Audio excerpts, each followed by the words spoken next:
तो फाइनली दोस्तों देखिए आरबीआई मॉनेटरी पॉलिसी की जो बैठक है वो समाप्त हो चुकी है और यहाँ पर अपडेट्स आ चुकी है। जी हाँ दोस्तों, तो इस पॉलिसी में क्या आउटकम रहा है वो आपके साथ में शेयर करने वाला हूँ। इस वीडियो में आपके साथ में कुछ पॉइंट्स, कुछ की हाइलाइट्स इस पॉलिसी के रिगार्डिंग आपके साथ शेयर करने वाला हूँ। क्या उसका इम्पैक्ट रहने वाला है मार्केट में, करंटली क्या हमको उसका इम्पैक्ट देखने को मिल रहा है, शॉर्ट टू नियर टर्म में किस प्रकार का इम्पैक्ट देखने को मिलेगा मार्केट पे, उसके बारे में हम यहाँ पर गहन विश्लेषण करेंगे। और इस पॉलिसी में क्या वो चीज़ें निकल के आई और क्या उसके थ्रू हम यहाँ पर बेसिकली आउटकम निकाल सकते हैं, उसके बारे में भी आपको मैं मेरा पर्सनल पॉइंट ऑफ व्यू बताने वाला हूँ। और साथ ही में दोस्तों हम चर्चा करेंगे एक सेक्टर के बारे में जिस पे आपकी नज़र रहनी चाहिए short to medium to long term, उसके बारे में क्या रीज़न है उसके बारे में चर्चा करेंगे। उसके पीछे के रीजंस रैशनल भी आपके साथ शेयर करूंगा, तो वीडियो को बिना स्किप करे पूरा दोस्तों जरूर देखिएगा। काफ़ी अच्छी इन्फॉर्मेशन आपको यहाँ पर मैं देने वाला हूँ। तो सबसे पहले मार्केट का अगर हम देखें क्या हाल है भैया, तो मार्केट आप देखिए दोस्तों यहाँ पर पॉजिटिव टेरिटरी में हमको देखने को मिल रहा है। हालांकि सुबह के सेशन में मार्केट ऑलमोस्ट 120 पॉइंट्स नेगेटिव था, क्योंकि यहाँ पर जो एनालिस्ट थे, जो बहुत सारे एक्सपर्ट्स थे, उनका यहाँ पर मानना था दोस्तों कि देखिए जो रीपर्चेज रेट्स हैं उनको यहाँ पर बढ़ाया जा सकता है। और उसकी वजह से, हालांकि मीटिंग शुरू नहीं हुई थी, उसकी वजह से पहले हमको मार्केट में प्रेशर देखने को मिला था। लेकिन उसके बाद अगर आप देखिए जैसे दोस्तों यहाँ पर जो पॉलिसी मीटिंग चालू हुई उसके बाद जैसे ही आउटकम आना शुरू हुआ, मार्केट हमको पॉजिटिव 1% ऊपर देखने को मिला। तो ये क्यों हुआ, तो ये मैं आपको बताता हूँ। तो ये है दोस्तों देखिए की हाइलाइट्स जो आपके साथ में शेयर करूंगा। तो की पॉइंट्स हैं, तो अनुमान था कि भैया यहाँ पर जो रीपर्चेस रेट्स है वो बढ़ाई जा सकती है, लेकिन दोस्तों ऐसा कुछ भी नहीं हुआ। एमपीसी की मीटिंग में पॉलिसी में यहाँ पर जो है रेट्स अनचेंज रखी गई है, यानी कि रेपो रेट भी 4% पे रखी गई है और रिवर्स रेपो रेट भी 3.35% पे रखी गई है, जिसको यहाँ पर मार्केट ने चीयर किया और मार्केट हमको अभी पॉजिटिव टेरिटरी में देखने को मिलता है। और जो आरबीआई ने ग्रोथ प्रोजेक्शन यहाँ पर दिया है 9.2% का दिया है, यानी कि GDP growth projection and inflation eight 5.3% for the current financial year, यानी कि 21-22 यानी कि जो करंट फाइनेंशियल ईयर है उसके लिए यहाँ पर जो इन्फ्लेशन है 5.3% का प्रोजेक्शन दिया गया है और ग्रोथ जो जीडीपी है 9.2% का यहाँ पर रखा गया है। हालांकि दोस्तों सीपीआई इन्फ्लेशन की बात करें तो करंट ईयर में तो 5.3 है, लेकिन आप देखिए अगले फाइनेंशियल ईयर में यहाँ पर इसको प्रोजेक्शन को थोड़ा सा डिक्लाइन किया गया है, मतलब कि 4.5% रखा गया है फॉर फाइनेंशियल ईयर FY 22-23। अब यहाँ पर क्यों दोस्तों यहाँ पर रेट्स अनचेंज रखी गई है, और यहाँ पर इसके पीछे मैं आपको पहला रीजन बताता हूँ कि यहाँ पर मैं उनका कहना है कि देखिए जो शक्तिकांता जाट जी ने बोला है कि अकोमोडेटिव स्टांस यहाँ पर रखा है उन्होंने, बेसिकली यहाँ पर ग्रोथ सपोर्टिव ये बेसिकली यहाँ पर स्टांस रखा है, क्योंकि यहाँ पर इन्फ्लेशन जो है अभी भी कंफर्टेबल पोजीशन में है। जो ट्रेजेक्टरी है इन्फ्लेशन की वो अभी भी इतनी नहीं है एज पर दी कमिटी, एज पर दी शक्तिकांता दास जी। तो यहाँ पर इसलिए रेट को यहाँ पर चेंज नहीं किया गया है। और साथ ही साथ उनका कहना है कि जो इनहेरेंट ग्रोथ मोमेंटम है वो पॉजिटिव है, तो यहाँ पर अभी रेट चेंज करने की कोई रिक्वायरमेंट नहीं है। लेकिन दोस्तों साथ ही में उन्होंने एक पॉइंट में ये भी कहा था कि अगस्त जो अप्रैल वाली पॉलिसी आएगी, जो अगस्त की पॉलिसी आएगी, उसमें हो सकता है कि रेट्स यहाँ पर बढ़ाई जाए, क्योंकि जो फेड है वो रेट यहाँ पर बढ़ा सकता है और इन्फ्लेशन की जो सिचुएशन रहेगी उसके बाद यहाँ पर डिसीजन लिया जा सकता है। हालांकि अभी तक तो ये अनचेंज रखी गई है और पिछले कई सारी जो आरबीआई मीटिंग, जो एमपीसी की मीटिंग हुई है उसमें दोस्तों आई थिंक मेरे ख्याल से 8-10 तो हो ही चुकी है जिसमें रेट को अनचेंज रखा गया है। तो यहाँ पर मार्केट के लिए ये पॉजिटिव हमको देखने को मिला है।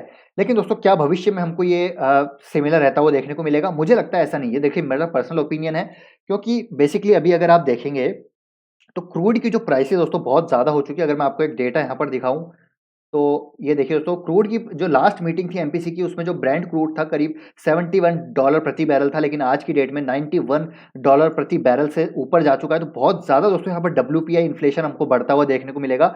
उसका असर जो है सीपीआई इन्फ्लेशन पे डायरेक्टली हमको, जो कंज्यूमर प्राइस इंडेक्स है उस पर देखने को मिलेगा, डायरेक्टली प्रोपोर्शनल है। मतलब अगर होलसेल बढ़ेगा दोस्तों आप समझिए कि कंज्यूमर जो इंडेक्स है वो भी बढ़ेगा, मतलब जो इन्फ्लेशन है कंज्यूमर प्राइस इन्फ्लेशन वो भी बढ़ता हुआ हमको देखने को मिलेगा।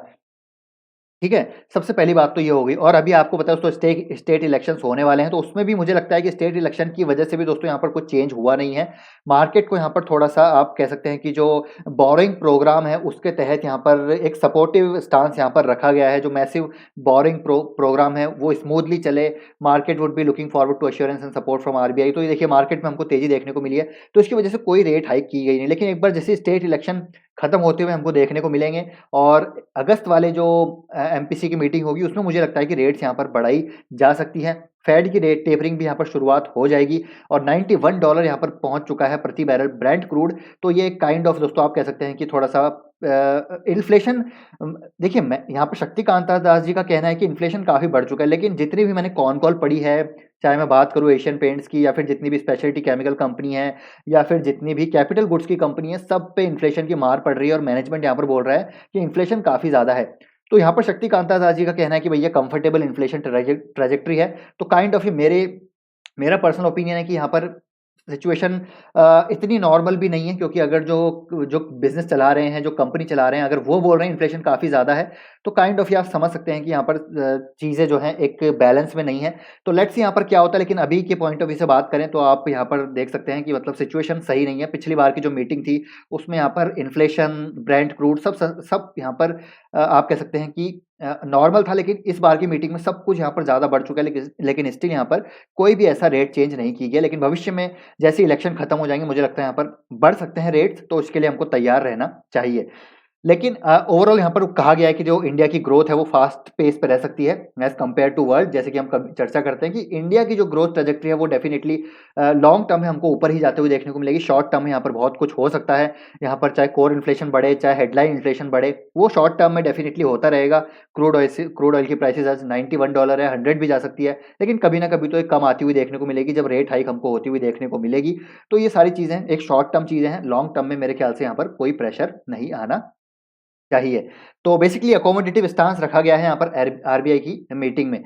अब यहाँ पर हमारी क्या रणनीति होनी चाहिए दोस्तों, मेरे ख्याल से ये शॉर्ट टर्म फेनोमेना है जो कि चलता रहेगा। इस साल मेरे ख्याल से ये प्रेशर हमको देखने को मिलेगा, इन्फ्लेशन वाला प्रेशर। क्वार्टर 3 एफआई 23 की मैं बात करूँ तो ये मेरे हिसाब से ये चलता रह सकता है। मार्केट वॉलेटाइल रह सकता है, हो सकता है मार्केट या तो कंसोलिडेट करे या फिर थोड़ा बहुत करेक्शन हमको दिखाए, लेकिन मेरे ख्याल से लॉन्ग टर्म के लिए स्टॉक स्पेसिफिक आपको अप्रोच रखनी चाहिए। जहाँ-जहाँ पर अच्छी कंपनीज़ हैं, वहाँ पर हमको बाइंग करते रहनी चाहिए। अब वो कौन-सा एक सेक्टर है जिस पे आपको अपनी नज़र रखनी चाहिए, वो है दोस्तों निफ्टी बैंक, फाइनेंशियल्स की बात करें या फिर प्राइवेट बैंक्स की हम बात करें, तो या फिर पीएसयू बैंक में एसबीआई की बात करें। तो फाइनेंशियल सेक्टर बेसिकली मैं बात कर रहा हूँ कि यहाँ पर आपको नज़र पे अपने रखना चाहिए, क्योंकि शॉर्ट टर्म की बात करें, अगर यहाँ पर रेट हाइक भी हो जाती हैं, तब भी दोस्तों मुझे लगता है बैंक्स यहाँ पर बेनिफिशियरी होंगे। अगर रेट हाइक हुई, तो जो भी उन्होंने लोन दिया है, उनको ज़्यादा इंटरेस्ट मिलेगा। तो बेसिकली यहाँ पर बैंक की बैलेंस शीट ही यहाँ पर मजबूत होगी।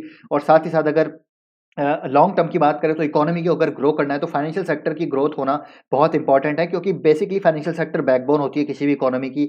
तो अच्छे जो फाइनेंशियल सेक्टर की कंपनीज हैं, जो बैंकिंग सेक्टर है, उस पर दोस्तों आपको फोकस रखना चाहिए। जो कि बैंकिंग सेक्टर की बात करूं तो पिछले 1 साल, डेढ़ साल, 2 साल में आपने देखा कि इस सेक्टर ने बिल्कुल परफॉर्म नहीं किया है, एक बीटन डाउन सेक्टर रहा है। लेकिन ये सेक्टर आने वाले समय में जबरदस्त परफॉर्म करता हुआ हमको देखने को मिलेगा, और जो इंडेक्स की मूवमेंट रह सकती है वो बेसिकली इस सेक्टर की जो वेटेज है उस पर डिपेंड करेगी। ये सेक्टर भागेगा तो आपको इंडेक्स भी अल्टीमेटली भागता हुआ देखने को मिलेगा। तो बैंकिंग में बात करूं तो मेरे हिसाब से दोस्तों आपको प्राइवेट बैंक्स पे नजर रखनी चाहिए। अब देखिए प्राइवेट बैंक आज जबरदस्त तेजी में है, हालांकि पीएसयू बैंक इतना तेजी में नहीं है, जिसमें कोटक बैंक हो गया, एचडीएफसी बैंक हो गया, आईसीआईसीआई हो गया।